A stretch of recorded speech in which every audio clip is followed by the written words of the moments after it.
I went downstairs and found Pauline lying dead in the street. So it was very, very sudden. And I remember thinking, no, this can't possibly be. And asking the police, is she dead? And they kept saying, we can't say she's, well, I guess, they said, there's nothing more you can do, there's nothing more you can do. And they wouldn't answer the question directly. I said, you're playing a game with me. Until finally one of the policemen said, we can't say she's dead until the coroner declares that she's dead.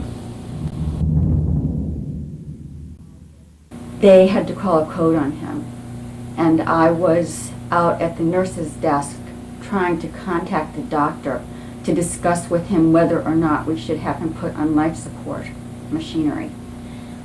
And at that point they came out and told me that he had died. I remember the way it started when my husband, who had been suddenly taken to the hospital the night before, died, and I had always thought, we all think about what would happen if, and I pictured myself getting on the ground and pounding and screaming and crying and all those things, and oddly enough, these things did not happen. I was in the waiting room in the emergency area, and I noticed that instead of giving in to my feelings, I went numb.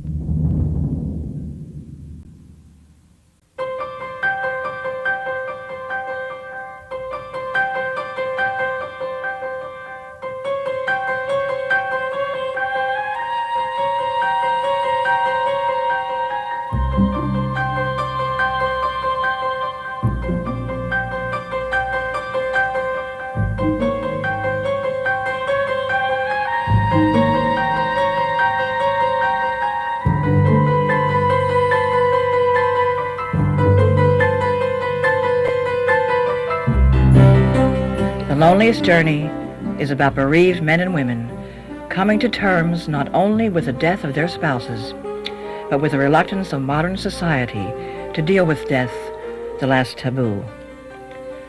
We ask you to walk along with us, for you too one day may walk this lonely way. Our journey begins with death and loss, but its destination is life.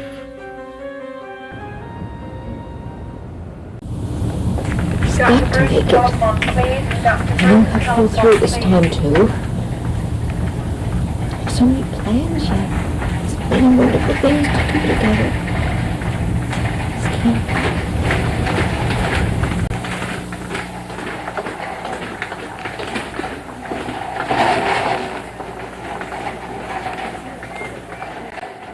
I'm sorry. We lost him.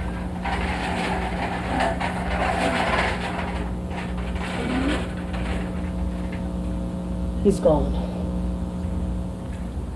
We did everything that we could. Thank you. I know you did everything you could. Dr. Davis, telephone, Going to please. see him Dr. now? Davis, telephone, please. In a little while, after we, get him ready. Thank you. We'll just sit here. Just wait here.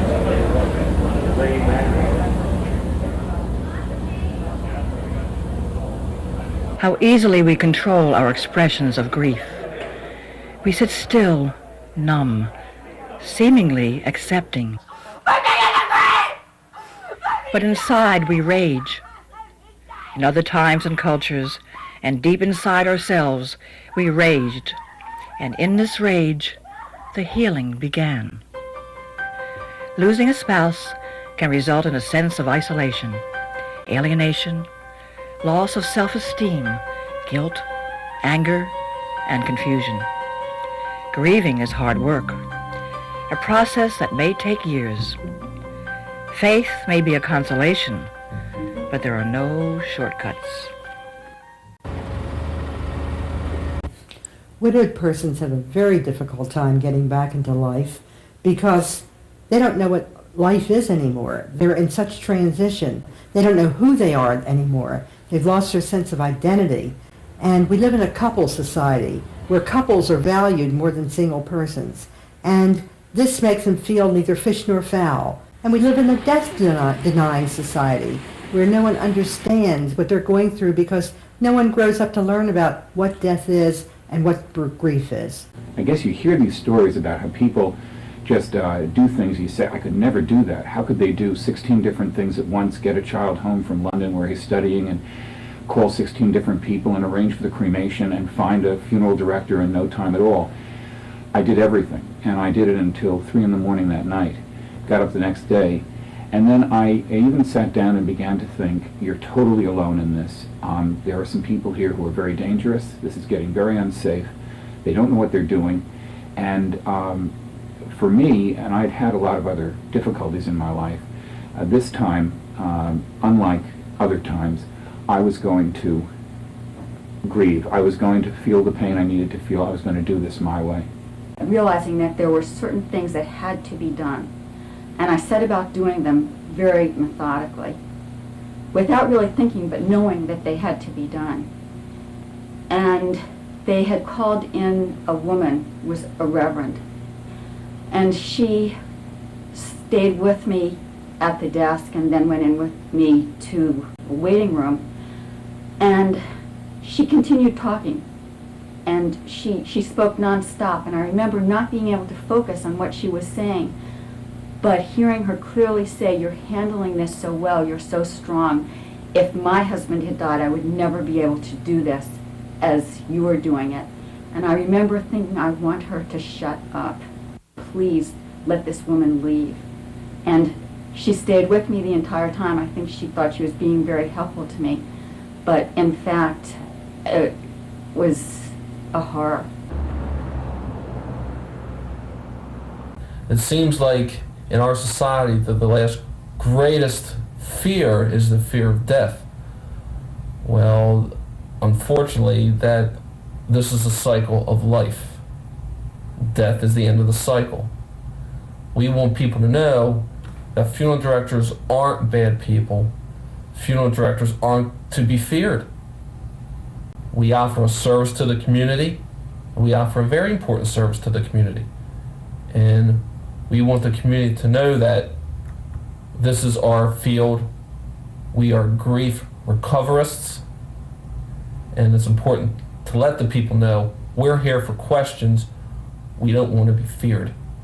Chris Lewis was suddenly widowed when her husband was brutally murdered in a robbery. It was a struggle for her and her little daughters. But she met and is very recently married Jay Lewis, who helped her along the path to recovery. I think in my life at that point what I needed was somebody different, somebody fun, and I needed a friend. And that's what Jay was. And our friendship developed, and we got married last month, and we're very happy. And God, I'm so happy with him. I am. And just life is different. It's just a different turn. It's a different life. Everything is very special. I mean, I realize that life is very short, and you have to live your life, and you have to be happy, and you have to do the best that you can to be happy, and every day is special, and that's the way my life is. My children love him. He is the best father. He is the most caring individual I have ever met, and he became their father. I mean, over the course of the last year and a half, he has become their father, and they call him Daddy, and it's like we melded. Bill Brown lost his wife Alfie Brown, a popular local theater critic and drama coach, after a long and painful period of kidney dialysis. He remembers. I guess the greatest comfort I have is to be thankful that there was such a thing as dialysis. Otherwise, I would not have had the 4 years. It would have been much, much shorter. Well, once she lost the use of the kidney, and to know that she could continue to function, although it was difficult. I hope I never see another person in intensive care, and particularly in the condition that she was in. Driving home, I would say, I've got to tell Alfie, remember to tell her such and such a thing. And then getting in the house and realizing, no, she's not here. that was a little difficult.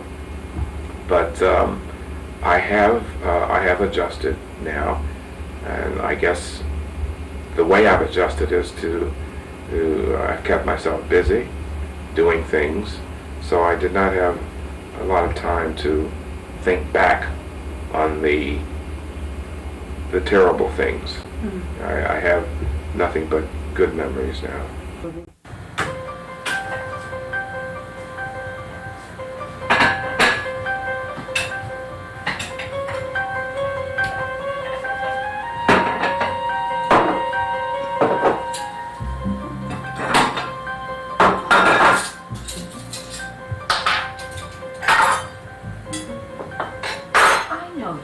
Here, Frank. Why am I setting a place for you? Because it makes me feel better, that's why. It just makes me feel better.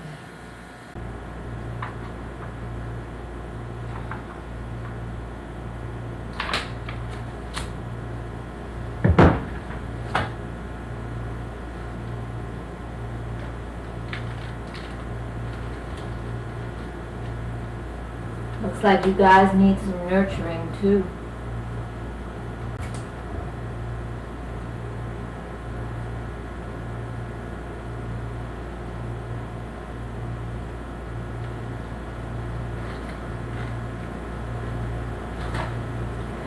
I want to feel this way. I want to feel good. I want to feel happy again. I want to hear music. I want to dance, Frank. Remember? Remember when we bought these? I want to be happy again. We're so afraid of our own mortality that we're terrified about thinking about death in general. If Mary's husband, who's 30 years old, can die in the golf course, this means Janet's husband can too. So they both stay away from Mary. When one's husband or wife dies, there is a vast silence. No one asks about him. No one talks about him months later. And this makes the grieving person feel very isolated, abandoned, and lonely.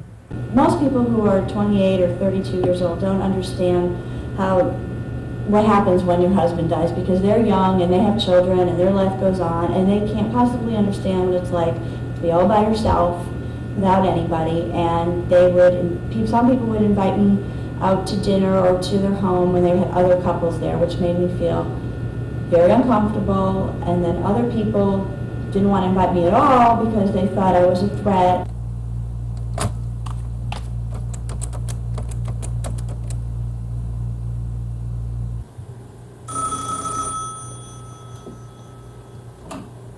Hi, it's me. What you up to? Oh, hi, how are you? I've been meaning to call you. I know, it's been 2 months since Frank's funeral. We've got to get together one of these days. Well, here's Bev. She wants to talk to you. Hi. How are you, dear? Well, things are kind of rough right now. But I thought I'd start trying to pick up my life. You know, begin to do some of the normal things we used to do. Of course we'll get together as soon as things quiet down. Well, we're still putting in a new bathroom, remember? We miss him too. Oh, sure, we still play cards Friday nights. And, of course, you're welcome, but you know it may be a little bit too soon, memories and all that. You know what I mean. Besides, we're couples here. I'm afraid you'll feel a little bit left out, like a fish out of water. Hey, listen, I just bought the cutest little dress in Bloomies. It's blue with big purple flowers on it. I got it on sale. Blue dress. Yeah, sounds pretty. I hear someone at the door, and I gotta go now. Yeah, well, we'll talk sometime soon, I guess. Yeah, bye.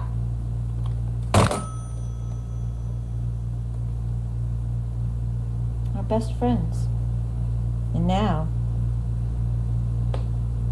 it's all so different. I feel like I lost my compass. Talking about feelings and problems can be of help. If you can't find a support group, seek out friends who understand, I'm really glad. those who are in the same boat as you. And I'd like to know how it's going for you both. Well, it's been pretty rough. Day at a time, you know. Yeah, some days are better than others. Well, what you have to remember is that it takes a long time to process grief, up to 5 years, and you must have patience with yourself. That you need to allow yourself to experience the feelings that you have, not to stuff them, because if you don't, you'll never get through the grief. But if you process it and stay with it, eventually it can be relegated to the past and you can get on with your life. Mm-hmm. However, we know that many things trigger memories, sounds, sights. Soup. I know the other day I was in the supermarket and there were 300 cans of Campbell's soup. And I used to make Campbell's soup at lunchtime for Frank, and he would fuss on about, you know, how I was spoiling him, and I'd say, I love to spoil you, and there I was in the supermarket, 300 cans of Campbell's soup, and I lost it. I started to cry, and the people there must have thought, this is one crazy lady standing there and crying. Reminds me of an incident that happened to me just recently. I saw a neighbor in the supermarket too, and he was coming up toward me, and then he saw me and probably thought, oh, I don't want to talk to her, so he started backing off. And I got so angry, I ran after him, grabbed his cart, and I looked at him and I said, I don't have leprosy. Look at me. I'm a person. You know, it really hurts a lot worse than it did before. I'm in a lot of pain now. That's because in the beginning of any trauma, whether it's a loss from the death of a loved one or the desertion of a loved one, there is an emotional anesthesia which sets in temporarily. And the shock is cushioned at first, so that we can cope with everyday things like making funeral arrangements, writing obituaries, notifying relatives and friends. But then the mechanism shuts off, and the pain floods in. And at that time, it is very important to have patience with yourself, to nurture yourself, perhaps indulge yourself in things like massage, bubble bath, and so on. And above all, ask for help from friends, neighbors. I know, I had one neighbor come in and called in his lawn mowing service and mowed my lawn without my ever asking him. But they're insensitive people too, because a week earlier, a neighbor had been banging on my door and screaming that the grass was too high because my lawnmower was broken. You know, insensitive people seem to be all around when a person goes through grief. Yes. I was going to work one day, and a woman that I'd known previously came up to me, and she said, maybe you haven't heard from me in a while, but the reason is that I got my number changed. I have an unlisted number now. So, well, I don't have a pencil with me, so why don't I give you a call, and I'll give you my number, and then we'll do lunch. And she backed away real quickly, and I said, sure, I'll wait there. And I never heard from her. You know, clergymen are also insensitive, and I know at my own husband's funeral, I had written the eulogy, and it was only a page, but I poured everything into it. And halfway through, he looks at his watch. You know, it broke my heart. Sure it did. And it's not only confined to the rabbi that did that to me. I attended the wake of a friend of mine, and the priest just went on and on and on about the wedding at Cana, and what Cana has to do with a funeral, you know, beats me. But he just went on by rote, and my friends were trying to get comfort from what he said, and there was no comfort there. You think these people would be trained in grief work? You'd think, wouldn't you? The statement has been made that some of the clergy are insensitive at times of funerals. Perhaps part of the problem might be that after so many funerals, if a clergy person is not careful, they can become a bit mechanical in carrying out the rites of burial. It is one thing that you always have to guard. The same thing happens to the medical profession. You can have a physician who's very warm to the patients and another one who seems to be a bit cold and distant. Sometimes that is part of personality. But it's something that everybody in every profession has to guard against, the risk of becoming mechanical and stiff. In November of 1963, I was driving down Edmondson Avenue towards downtown when the news came over the radio that President Kennedy had been assassinated. It, of course, came as a shock. And then in subsequent days, when there was a great deal of television coverage, we saw close-ups of his wife, the widow, Mrs. Kennedy, who seemed to contain and withhold her grief for the loss of her husband. Now, a few people can do what she did, but I think that emotionally it would have been better had she let her feelings out and let the nation know in an outward form that she was grieving. That is something most difficult to do, and I think most people, if they don't grieve at the time of the funeral, we'll grieve at a later date. I called a friend and he took me to the morgue. And he's the best friend I have. And I remember saying to him, you know, I'll never be bitter. We had a wonderful marriage, all of 5 months. I'll never be bitter. And he said, you will be bitter. I got back, and I guess I drank something, and then the next morning woke up, and I began to softly cry, and a friend named Ben came in, and he said, you have to be strong now. You're going to have your stepchildren coming in. This isn't the way you want them to see you. That probably set me back 3 or 4 months because I kept remembering that Ben had said, don't cry. Society has given us this macho image where it's deemed inappropriate or unacceptable for men to show emotion, and particularly to cry. That is utter nonsense and really very, very destructive. Men have to go through all kinds of sensitivity trainings today just to discover that they have feelings again. Sigmund Freud coined a phrase, a very telling phrase, grief work, and it is indeed work to grieve. There's work in getting through the depression. There is work in coping with the panic, in living with the pain, and getting from day to day to day without falling apart. Holidays are the hardest times. Memories come flooding back. What a contrast. Everyone looks like they're happy, but you feel alone, lost, unconnected.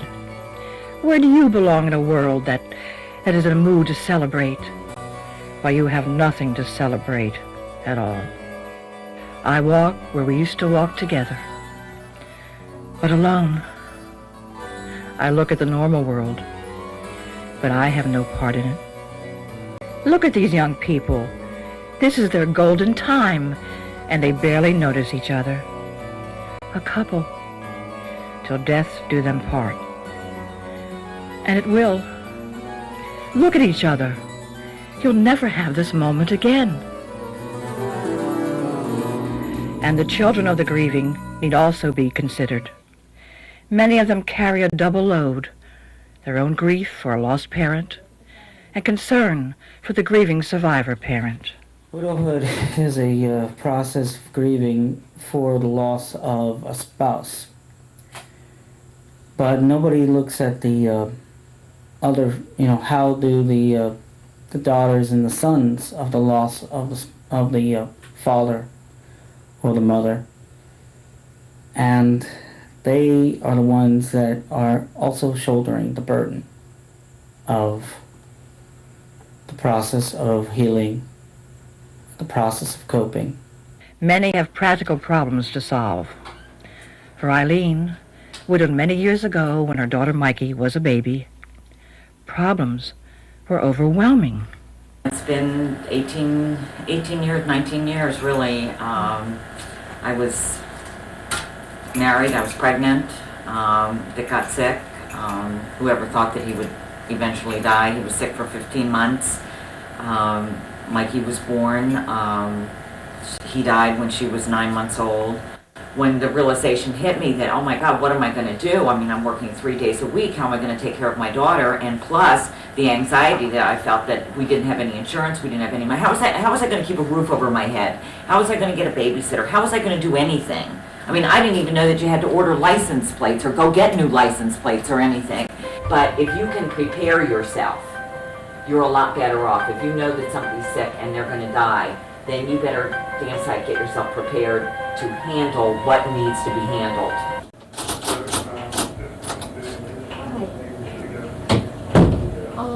I was just in the area and thought possibly I might see the head of personnel. Good night, dear. Do you know when he'll be there? Did you have any positions about it? No, I don't think we have any. Can I leave some materials with you? Why don't you take this home with you? We'll get back to you. Thanks.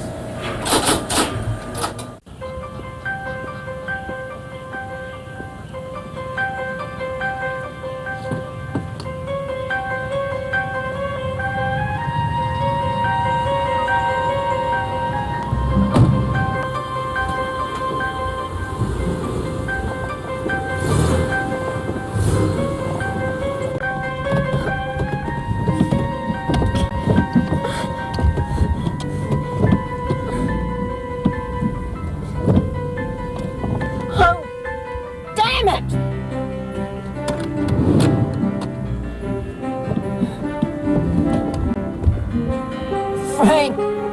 Frank, why did you die?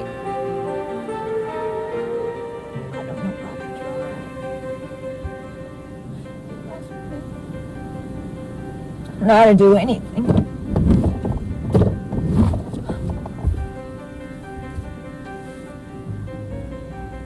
Frank.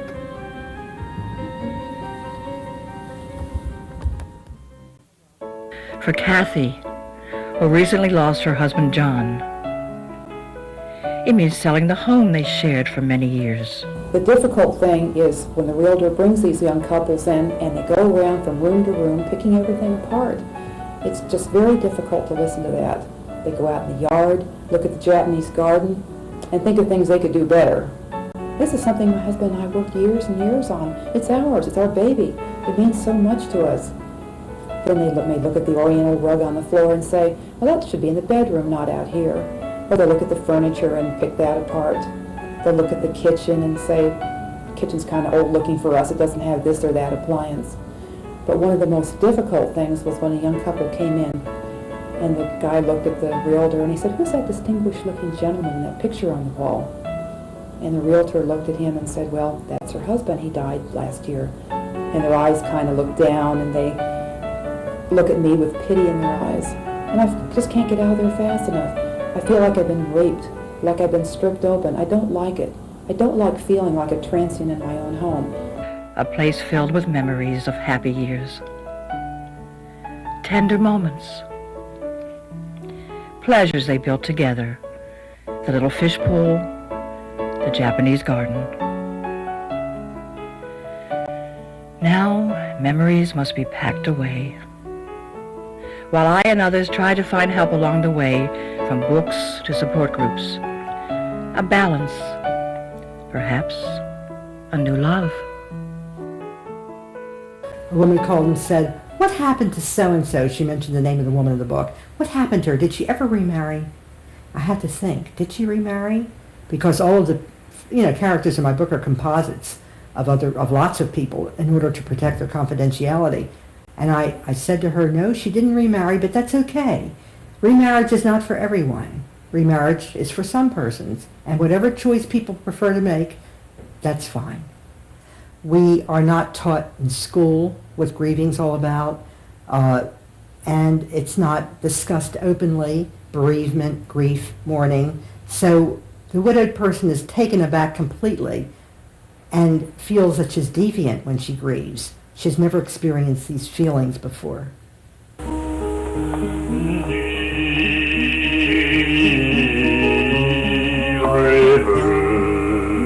Slowly, very slowly, 2 steps forward, 1 step back. We work to find a balance, and everyone has a different way to travel on the path to healing.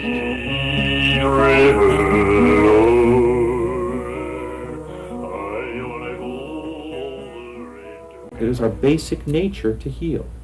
If I cut my hand, for example, my body immediately sends its own fluids to disinfect and seal that wound. You will heal. You will heal. When you feel ready, you begin to reach out. Oh, but it's not that easy. For some, dating others is strange and frightening. Who is a stranger dancing with me? These arms are not your arms, but they hold me. And I remember you, and for a minute, I feel your love again. Healing from bereavement is a process. It does take time. People heal at different rates and in different ways, and their needs will change throughout that process. It's very important for a person to feel himself or herself gaining day by day, week by week, month by month, as that process unfolds and they begin to reintegrate, to reassociate with their lost one, and to find their way back into society. The loneliest journey is paved with challenges, from financial survival to learning new survival skills. Responsive family and friends can be the greatest asset, as well as support groups and sensitive professionals. Every new achievement is a momentous victory. The immediate needs of a bereaved person and someone experiencing loss, our personal and emotional support from family and friends, caring people, the understanding of a clergy person, and perhaps professional counseling as well.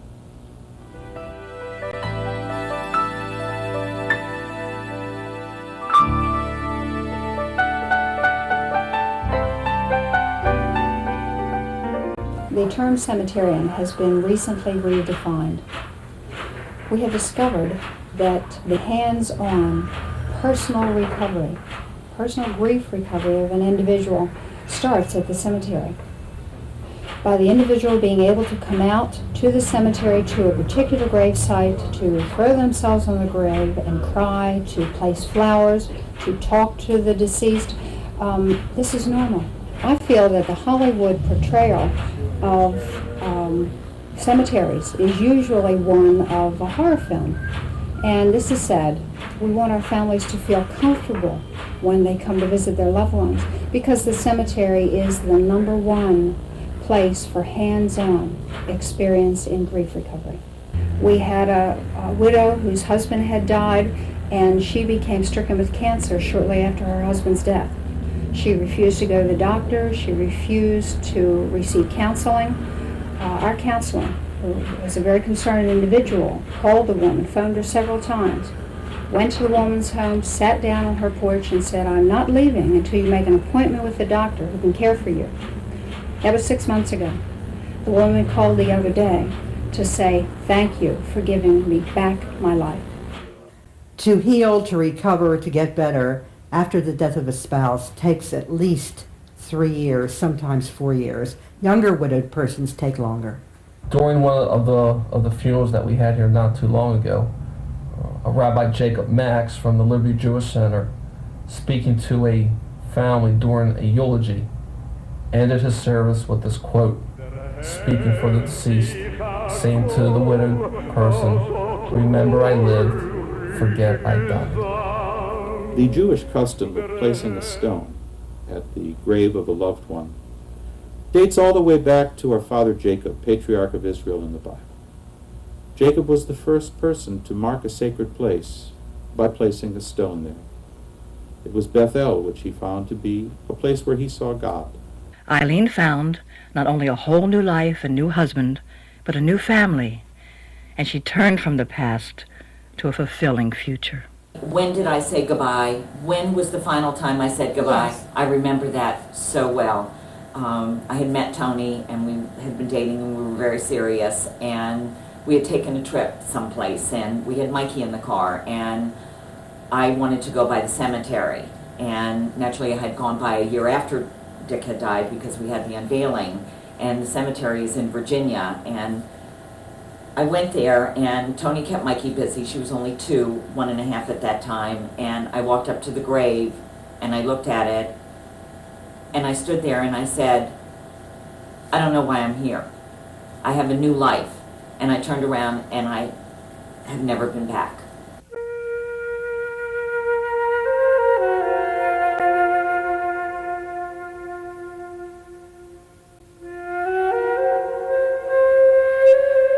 Others prefer to keep the memory fresh and create a solitary lifestyle, and that's their choice.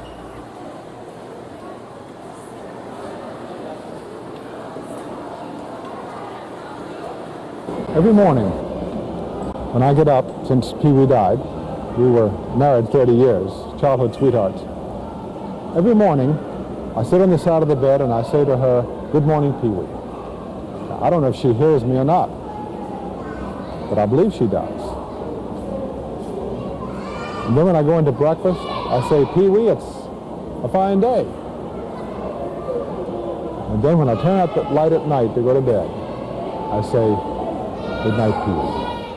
Well, we were talking about me getting married, and I was saying that Tony fell in love with Mikey before he fell in love with me. That was fine, but I never realized that, I mean, here I had this small child who at that point was like 2 years old when or 3 years old when Tony and I got married, but coming into that marriage, he also had some baggage, and I didn't know he was going to come with 3 teenagers, and that was quite an adjustment in my life, to say the least. And as a matter of fact, speaking of those teenagers, Here's the oldest one now. Business isn't so good today, huh? I feel like I've raised him from his teenage years to being the father of my grandchildren. The older person in his or her 70s or 80s feels, what's there left for me? Life is over, and becomes depressed very easily. The younger person feels furious, enraged, because he or she has had so much cut off that it's never even been started. Men talk about ideas. Men do not talk about feelings. This makes it very difficult for men to grieve. As we slowly heal, we begin to focus on the future and seek the joys life has to offer. Pretty much what happened when we got the news of him not coming back. I guess I had a shock, not just a shock, but the feelings of denial. And I remember crying a lot, rushing to the phone in the solarium, trying to get an outside operator to call my friend Robert. And my first words that came out of my mouth over the phone after I got him, Robert, get over here, he's dead. I need you. And he came, and the three of us, my mother, Renee and Howard were friends of ours, and Robert, we were all huddling together in that solarium, and I felt like, like there was a presence, like he was still there, but he wasn't there. 3 years later, I've been involved with working for a movie theater, and also got involved with an old girlfriend of my friend Robert Glake's, Lisa Anitzi, and she's been part of my support structure ever since.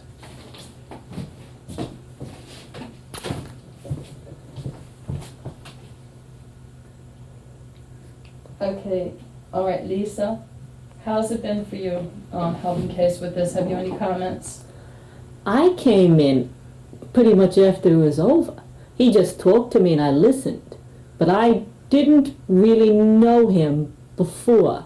I met him like walking through the house once with Robert, but I never met his father, and I didn't know him until long after.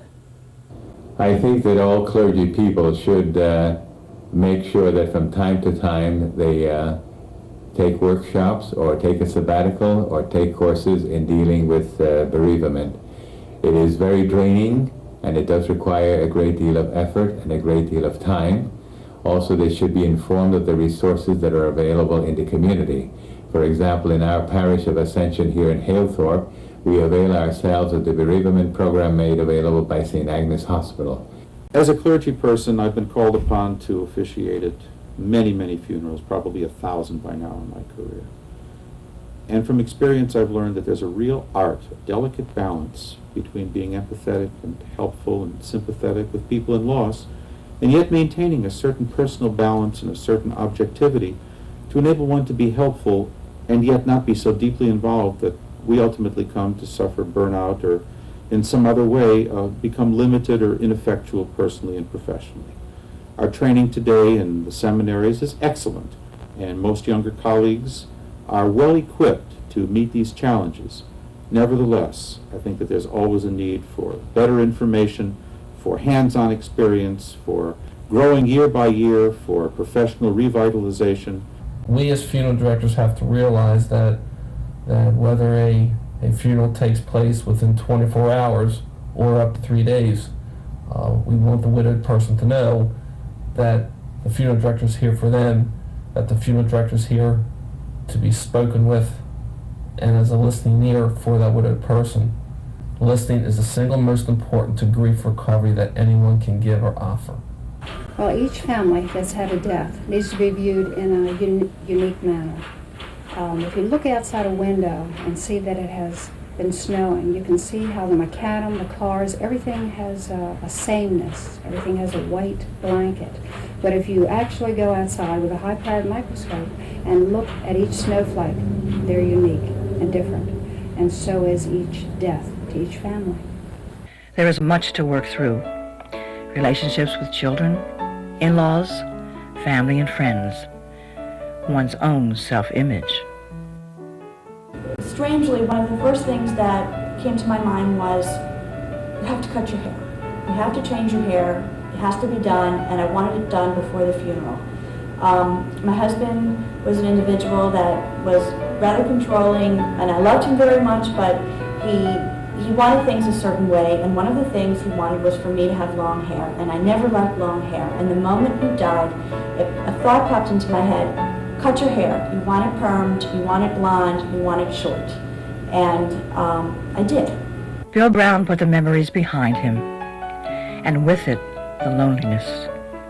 With his new wife, Fran, he has begun a new chapter in his life. Actually, this is one of the things that I did after Alfie died, because I needed something to do, and I decided I was going to make this clock. I think that you have to go on with your life. You cannot sit around and mourn for years and years and years. And I think a year and a half, I mourned a year and a half, and I found out during that period that I needed someone. And the result was I made a decision to go on with my life, and I'm very, very happy that I made that decision. I'm happy that I have Fran. Bill is it appeared to me to be a very even-tempered, very likable person. I think that we had a lot of things in common and a lot of talking about what had happened to him and what had happened to me in my life that was similar really brought us together. But I didn't realize it. I really didn't. I mean, I didn't think of being an eligible catch. Well, somebody had said that to him, and I did tell him that I was a pretty good catch, too.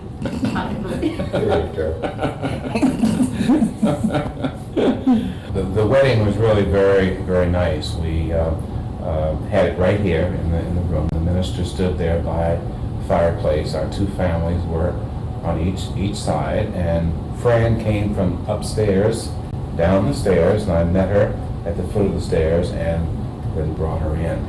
And I remember that because I had visions of somehow falling down the stairs and not getting there. When I got down to the bottom of the stairs, Bill told me how lovely I looked, and that was very special for me to look around and see the family. It was really very nice, and it was nice to have it here because it was it felt like what we had created for us. So it was very, very natural. Some people build a clock, some people build a house, some people build a foundation. I built a docudrama. And this docudrama has been a very difficult journey all the way, but it's been full of a lot of excitement, of meeting new people. There were many enlightenments along the way, like when my son was looking at the recreation of the hospital scene. And of course it's very difficult to recreate what you've experienced. He was looking at the final footage and he said, "Ma, that's the way you looked in the hospital."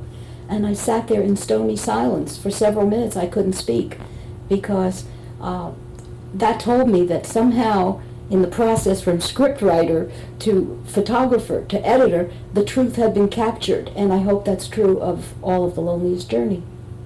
I needed a means of expression, and I guess that's what it provided for me. And it became initially an expression of the things I was going through, the shock, the anger, the grief, the alienization, the isolation that I felt.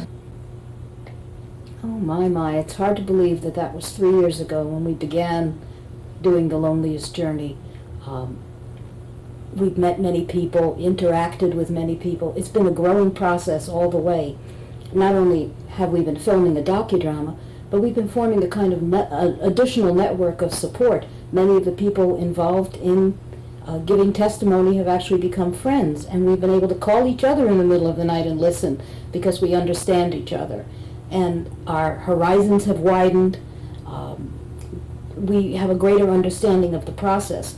When I started on the Loneliest journey, I had no idea of what grief recovery was all about. I couldn't even conceive, I hadn't a clue of what would be happening. Now I begin to understand what recovery is. Recovery is not necessarily replacing the loss.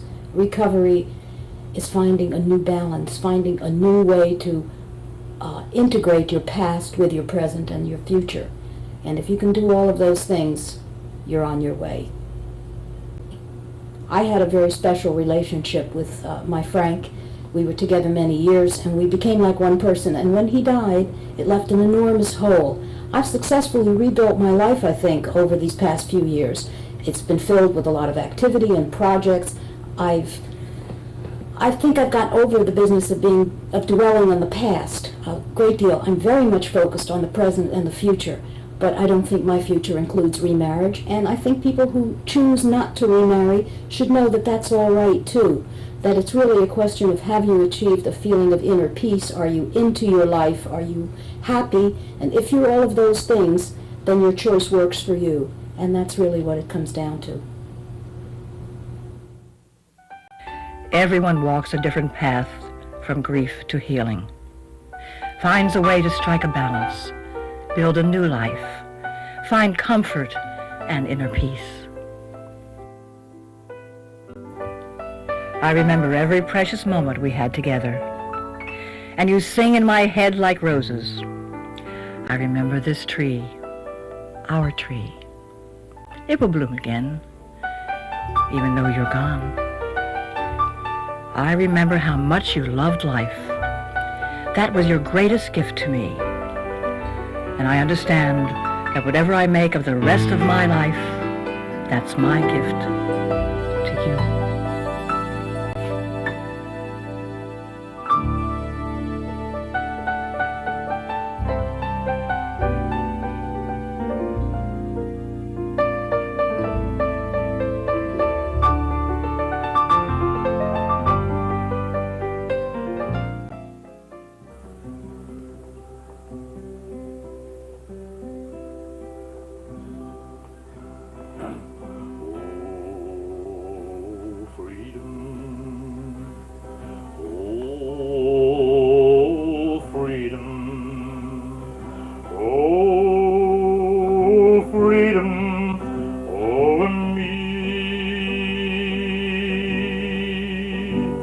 And before I be a slave, I'll be buried in my grave.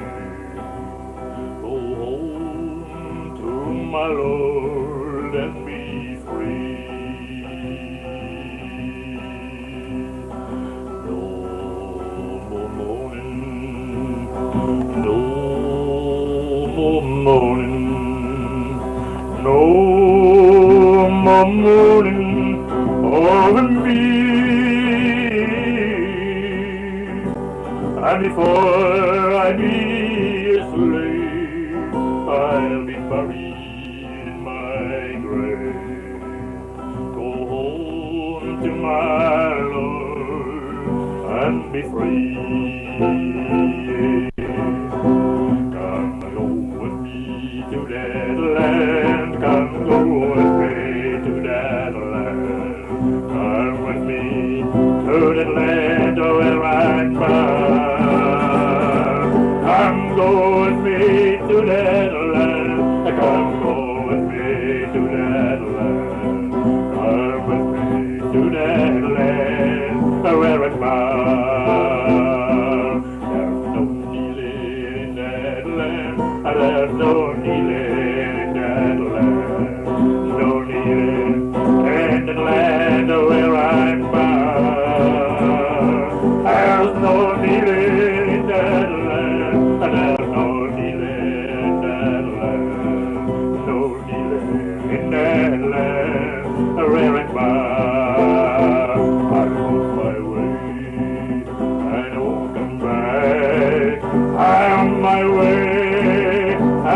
come back. I'm on my way, I won't come back. I'm on my way, thank God I'm on my way. I asked my captain, won't you let me go? I asked my captain, won't you let me go? I asked my captain, won't you let me go? I'm on my way, thank God I'm on my way. If he says no, I go anyhow. If he says no, I go anyhow. If he says no,